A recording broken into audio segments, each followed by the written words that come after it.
Olá, família! Nós estamos aqui para mais uma vez conversarmos sobre família e outros assuntos. E ultimamente esse nosso outro assunto tem sido muito sobre saúde emocional, sobre as emoções. Eu há muito tempo atrás ouvi uma reportagem, ouvi dizer que a depressão seria a próxima doença do século.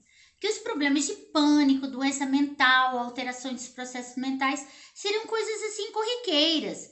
Mas quando eu vi isso, jamais eu imaginei que eu poderia estar envolvida nesse processo. Jamais. Mas aconteceu. E agora eu estou compartilhando com vocês, as minhas batalhas e as minhas vitórias, vale ressaltar, contra a depressão. E eu entendi que manter uma saúde espiritual é muito mais importante do que eu imaginava. Então, eu creio que nós somos corpo, alma e espírito. E eu acredito que os nossos principais inimigos, eles não são carnais, eles são espirituais. Então, a abordagem de como eu lidei com a realidade espiritual é a ênfase dessa série de vídeos.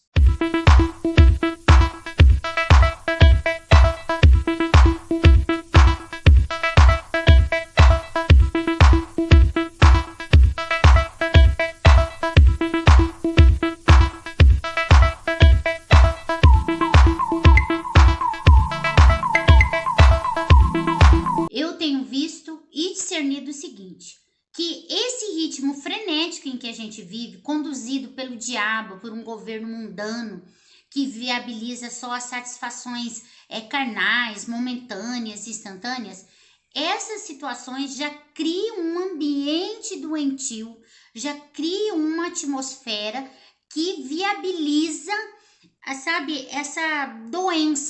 doença emocional. Então, todas essas condições sociais, elas acabam criando um ambiente totalmente favorável, que nos deixa vulnerável a condições, que nos adoecem emocionalmente. E eu também não ignoro outras realidades que tiveram grande influência sobre mim e que tem também, no geral, aí, que a gente pode facilmente comprovar.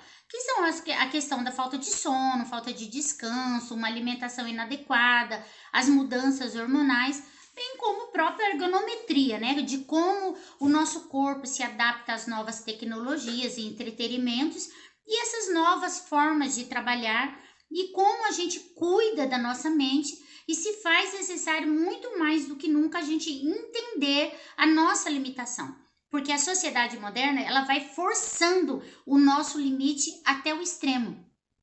E um dos fatores que mais nos adoecem hoje é essa ideia do super-herói que só existe no cinema.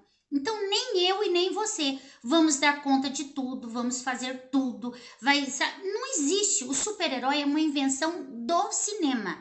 E muitas vezes essa imagem projetada sobre nós, essa imagem desumanizada, essa imagem feita no Photoshop de pessoas perfeitas, pessoas super saudáveis, pessoas ricas, bem-sucedidas, elas causam uma distorção na nossa autoimagem. E isso vai nos adoecendo. Então, uma dica é: se preserve, pare, respire, descanse e entenda que há tempo para todas as coisas. Não queira ser mais sábio que Eclesiastes. Então, há um tempo de se mover e um tempo de parar. Então, a sobrecarga do mundo sobre a nossa alma é uma coisa inevitável. E não adianta a gente negar e suprimir as emoções, nos privando dos processos, porque o processo do sofrimento, de superação da dor, o processo de superar os traumas, isso faz parte de um processo saudável, de passar pelas provas, pelas reprovações, pelas aprovações, de muitas vezes falhar e se levantar. Pedro que o diga, A nossa humanidade, ela precisa ser restaurada. Nós precisamos deixar de ser orgulhosos, porque o orgulho nos deixa vulnerável. Essa imagem distorcida, ela nos leva a um sentimento de baixa valia, baseado em comparações, em medos, em rótulos, em julgamentos, em pressões que começam a alimentar essa autoestima que começa a implodir de dentro para fora. E não adianta também a gente fazer uma pose de vitimismo, querendo que Deus nos coloque numa situação que não nos pertence, ou numa posição que não nos pertence. Porque se a gente entender a nossa identidade e o lugar onde Deus nos colocou, já é tremendo, porque Ele nos colocou nos lugares celestiais, assentados em Cristo Jesus. Passando por esses processos, Deus me levou para uma confrontação de não negligenciar mais essa avaliação realista da minha capacidade interna de lidar com as pressões. Sabe, até quanto eu aguento lidar com pressões e fracassos? Nessa revisão, o primeiro pilar a ser destruído foi o perfeccionismo. Porque o perfeccionismo nos priva, sabe, de aceitar os nossos momentos de derrota, aceitar os nossos momentos em que fomos reprovados para tentar novamente, para passar pelo processo e então ser aprovado. Então ele é limitante. Então, até que ponto eu aguento? Até que ponto eu posso?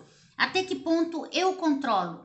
E daí vem a grande descoberta. Nós não controlamos nada. Nós não controlamos nada, nem da nossa própria vida. E às vezes a gente fica tentando resolver os problemas dos outros. Então, não tente resolver o problema dos outros. Esforce-se em resolver as suas próprias demandas. Deus me mostrou que eu tinha que resolver as minhas questões, os meus problemas, de como controlar o meu espírito, de como rejeitar esse espírito de manipulação, sabe? Esse desejo de controlar todas as circunstâncias à minha volta. E a pior de todas as coisas da depressão é que ela vai nos cercando, nos isolando com esse sentimento de que houve uma injustiça do destino e do universo em relação à minha pessoa. E não existe uma injustiça. Nós estamos sujeitos a sol, chuva, a situações que ocorrem com todo mundo. Eu não sou melhor do que ninguém. Então eu tenho que aprender a lidar com essas demandas. Eu não controlo a vida das pessoas e eu abro mão desse controle. Porque controlar ninguém controla, mas tem gente que não abre mão do controle. Eu não controlo a vida dos meus filhos adultos, eu não controlo a vida do meu marido, eu não controlo a vida dos meus pais, eu não posso decidir por eles, eu só posso tomar decisões por mim mesma. Não adianta também a gente entrar nesse processo em que eu quero encontrar uma pessoa culpada, um fato culpado pelo qual eu estou doente. É um problema social, como nós já falamos aqui. Existem N fatores, N coisas que vão se acumulando e pode ter uma situação que seja um gatilho. Mas não tem como você culpar uma pessoa. Não adianta você querer achar um culpado se você não está disposto a enfrentar o problema. O principal problema é interno, é pessoal, não é externo. Nesse tempo que nós estamos vivendo agora, de quarentena, de pandemia, nós estamos recebendo uma pressão maior do que o comum sobre a nossa saúde emocional. E agora chegou o tempo de, como igreja, a gente se posicionar e mostrar, você entendeu? Que nós aprendemos a lição, que nós nos deixamos curar, que nós aprendemos as lições de como enfrentar os nossos leões, os nossos ursos, sabe, os lobos internos, para que a gente possa derrubar os gigantes externos. Quando o gigante vir nos afrontar, a gente já tem uma estrutura, já tem um preparo. Aí entra a questão de não negar os processos. Não adianta negar o processo. Então, eu passei por uma depressão, eu passei por desilusões, eu passei por determinadas frustrações. Isso me levou a ser a pessoa que eu sou. Isso me levou a ter uma força hoje que eu não tinha lá no princípio. Então, você deve estar pensando assim, você pode estar pensando assim, nossa, mas foram tantas injustiças, foram tantas dificuldades, mas foram essas dificuldades que te fortaleceram para um momento crítico na história. Nós vivemos um momento crítico na história, crítico na vida da igreja. Nós agora precisamos sair dessa posição de igreja consumidora. Igreja lá num templo construído para viver a maior aventura da nossa alma, do nosso espírito, que é levantar as mãos quando uma banda toca uma música bem tocada.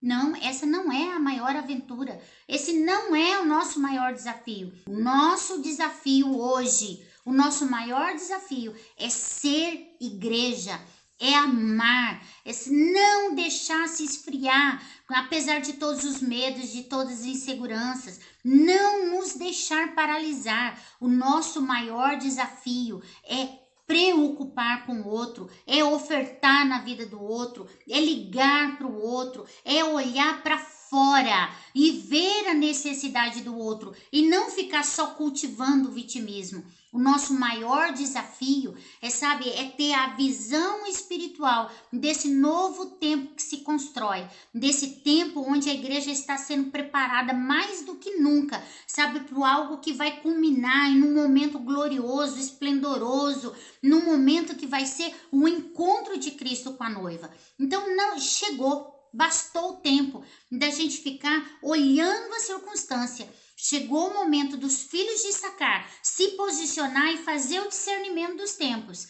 E entender que nós podemos sair mais fortes, que nós podemos sair vitoriosos e que todas as pressões sociais que nós já sofremos até aqui sobre a nossa vida emocional só nos fortaleceu. Não te destruiu, não me destruiu. Nós estamos vivos porque Deus tem propósito na nossa vida. Deus não tem propósito na tua derrota. Deus não tem propósito no teu desânimo. Deus não tem propósito na sua deserção. Não.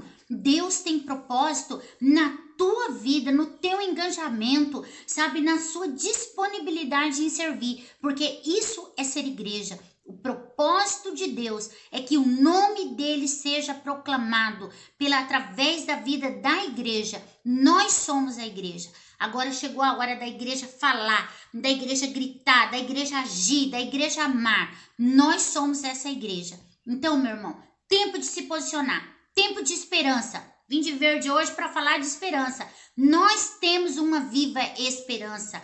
Nós temos uma viva esperança. Tudo vai passar, as coisas vão passar, tudo vai passar e as coisas vão melhorar.